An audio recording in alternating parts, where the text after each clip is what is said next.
Hello everybody, I hope you're okay and fine and feel great and powerful. So this video is about the custom shop Gibson Les Paul solid body electric guitars. The first question is it worth to spend over $4,000 for a guitar from the point of playability? And the answer is no. If you're looking for an instrument, if you're a beginner, an intermediate, the playability is your target, not a collection. You need a working horse, a guitar that can be played every day. Then you don't need to spend in a custom shop. You can start with a Chinese-made Gibson since 2002. Gibson owns in Xiangdou a plant, and they produce the Chinese Gibson under the name Epiphones. And all Epiphones from the mid-range on, from the standards on, or the pros, with sometimes even fitted with American humbuckers or signature models. They are great working horses, sound great, feels great, high quality.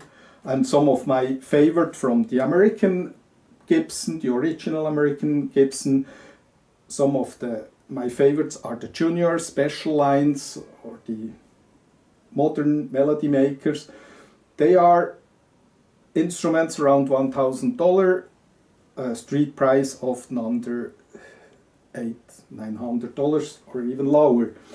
They are real working horses.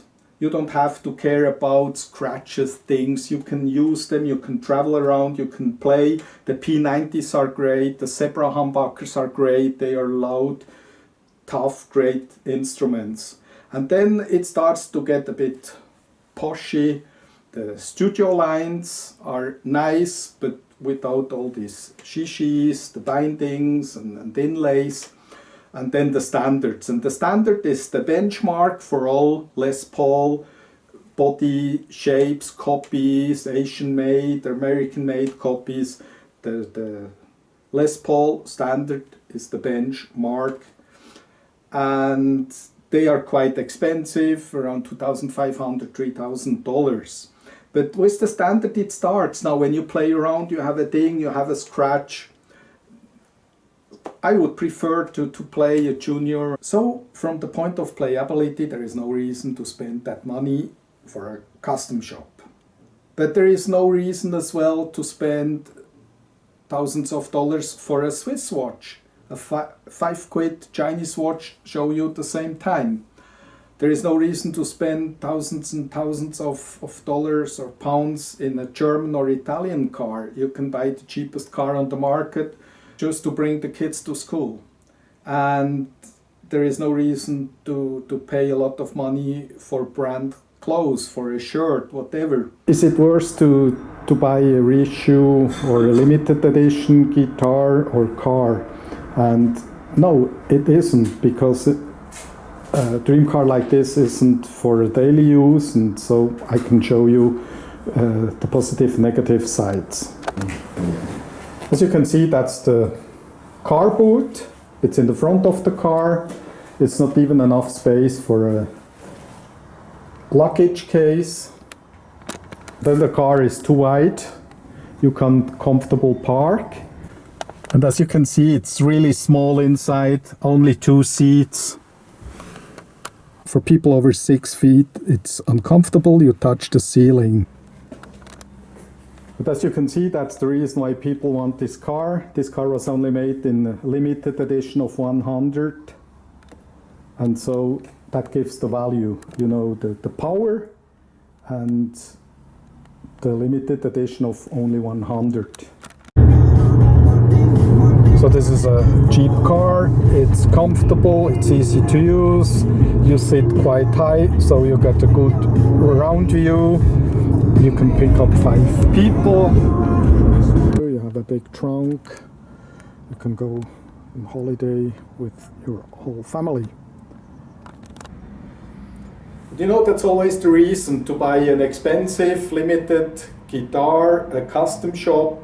It's the same question with cars. Is it worth to spend $500,000 for a car like that, or just 25, 30,000 for an average middle class car? And it's not worth to spend that money. This car is too big, too heavy, too low, uncomfortable to sit in, but people call it dream car. For a collection, then higher end products are rarer and usually better. But for all-day use, like a guitar that's used professionally for playing all day long, can be a lower priced, even better than a higher priced. It's the same with cars. If you need a car, if you want a car for everyday use, then a cheaper family car is certainly more better or easier to use than a high-end luxury car. But that's not how human beings work. They don't just look for what they need. They look for what they want, and that's where the custom shop comes in. The custom shop instruments are the finest instruments. They are really great instruments. They sound unbelievable, comfortable, they are beautiful. Gibson started in 1954 to produce custom guitars. The custom guitars were above the standards, the regular line, and the juniors were under the standard line. So between 1954 and 1993, Gibson produced custom models, custom guitars. Then in 1993 they opened the custom shop.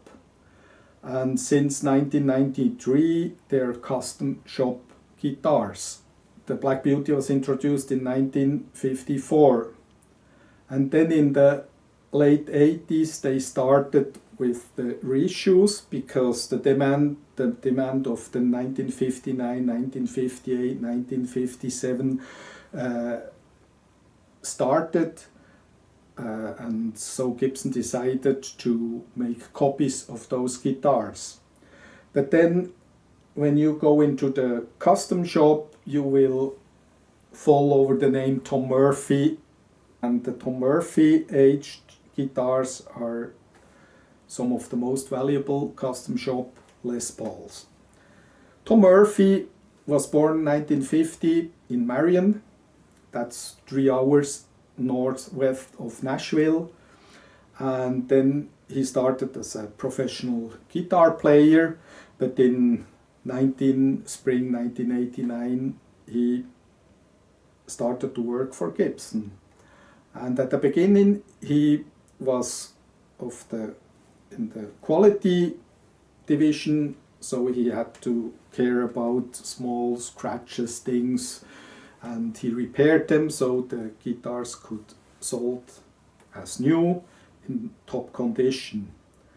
But then with the time he became interested to upgrade these reissue models because Tom Murphy, they were new, not VOS or H, they were all new but made in the manner of the 50s.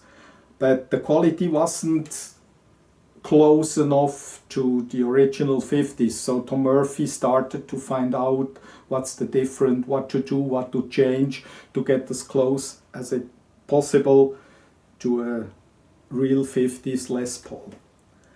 And then in early 90 he started to make the first aged ones because for a show he was asked if he could make a real copy of an aged 59. And then the whole thing started. I mean, Jimmy Page, Eric Clapton, when they saw those instruments, they were so keen to get the Tom Murphy. And so Gibson decided to open the custom shop, really to restart, to produce these reissue models as close to the original ones. And now when you see, and then Tom Murphy left Gibson in 1994 and he opened his own guitar aging or overworking studio in Marion, 3 hours outside of Nashville. And now in 2020, as I read, he wants to rejoin Gibson in a Gibson lab kind to try again to improve the quality of the reissues. I got a Tom Murphy somewhere, I'm not sure where it is.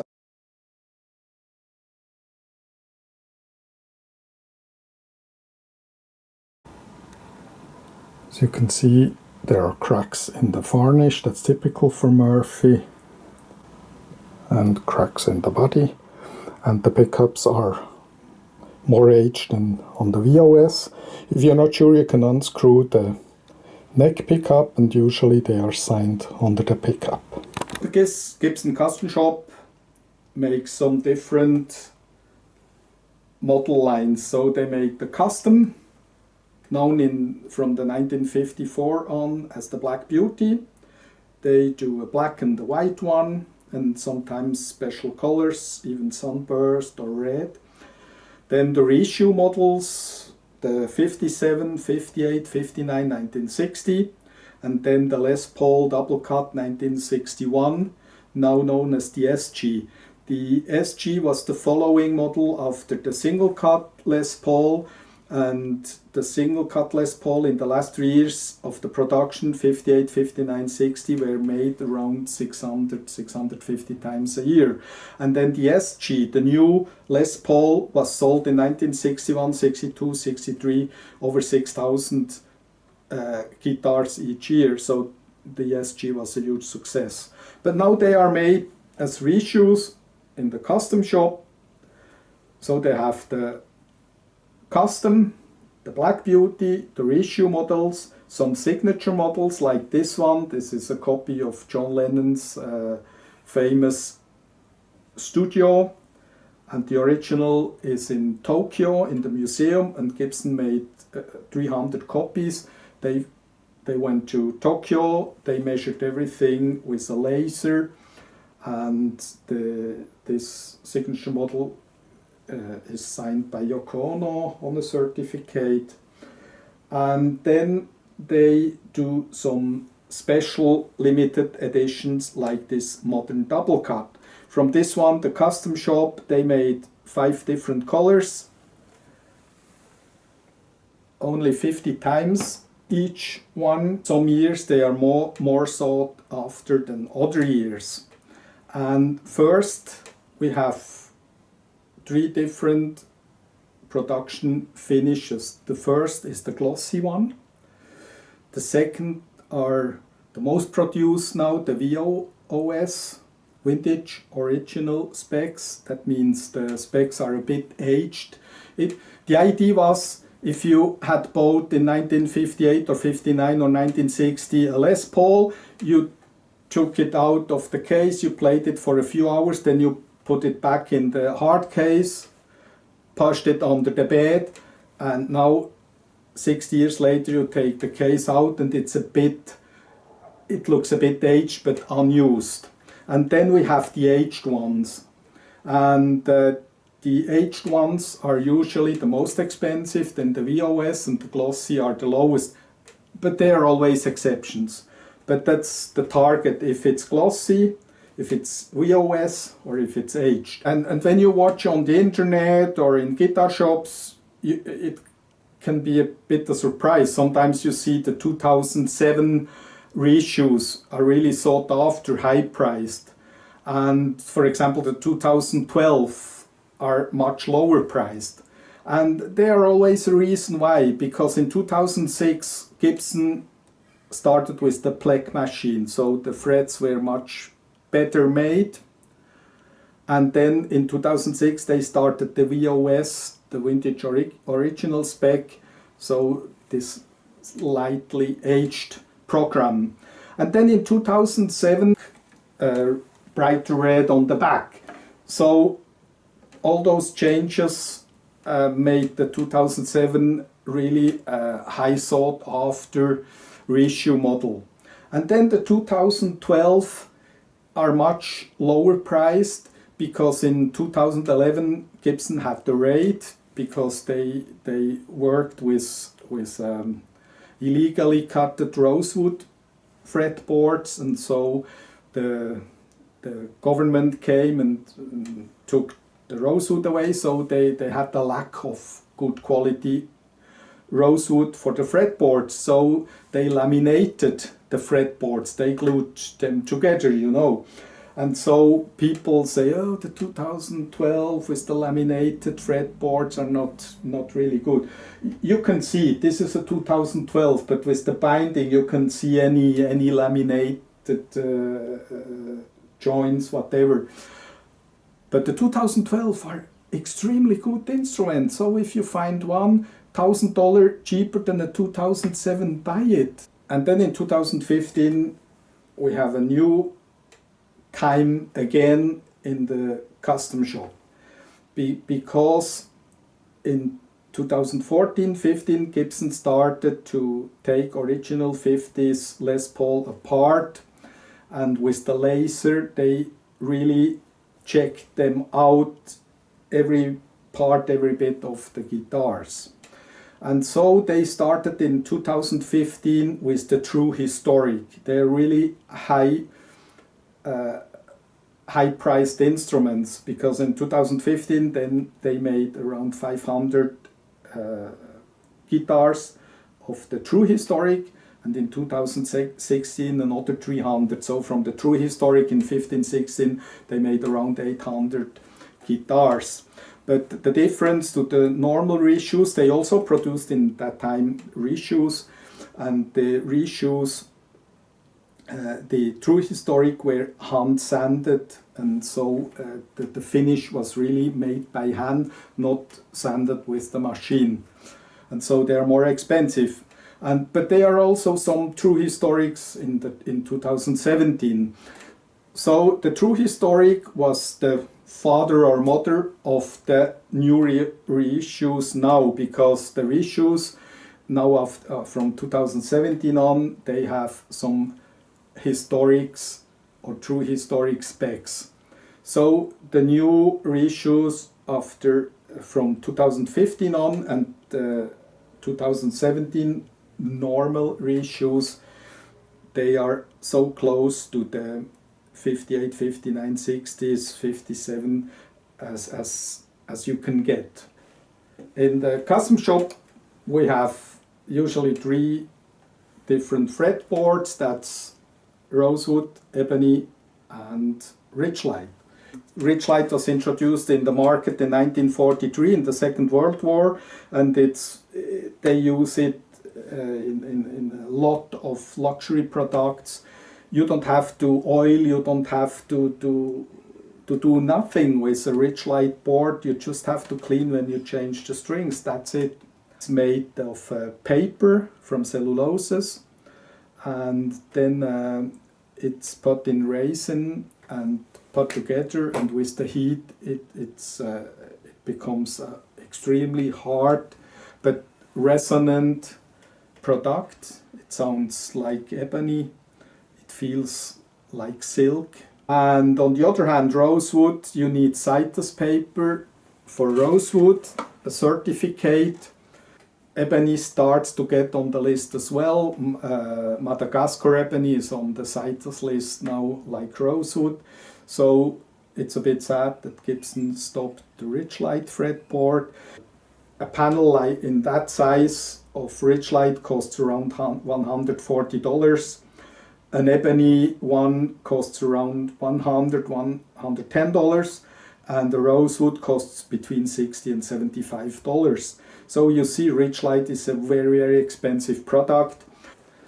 And so I bought some 1917 and 18 reissues, but not 2019, because the 2019 have Bolivian rosewood or Brazilian rosewood. I don't buy guitars with Bolivian or Brazilian rosewood.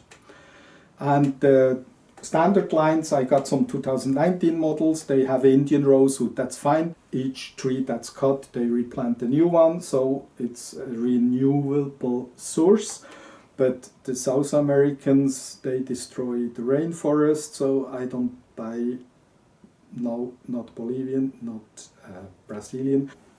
So if you want to buy a custom shop, think a bit about the environment, the ecologically aspect with rosewood and mahogany and ebony and all that stuff, then look for the right ear, which ear you're interested. And listen now how beautiful this Richlite neck sounds, even unplugged. Enjoy your life. Life is short. Thank you for watching.